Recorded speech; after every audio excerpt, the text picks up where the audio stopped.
नमस्कार मंडळी. आता आपण आज बनवणार आहे शेवग्याची आमटी. दम आलू बनवून झालेले आहे. आता आपण त्याच कढईमध्ये बनवणार आहे शेवग्याची आमटी.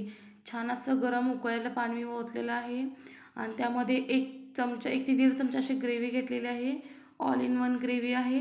ती छान अशी मी एकत्र करून घेतलेली आहे. आमटीमध्ये बघू शकता तुम्ही इथे पाण्यामध्ये.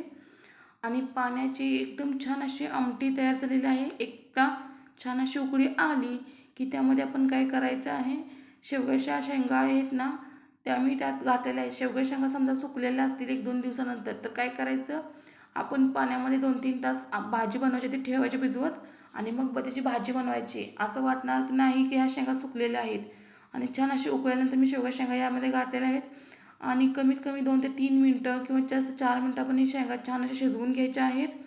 आणि चवीपुरतं थोडंसं मी नमक घातलेलं आहे. छान अशी आमटी आपली तयार झालेली आहे बघा शेवग्याची. किती छान दिसते ना.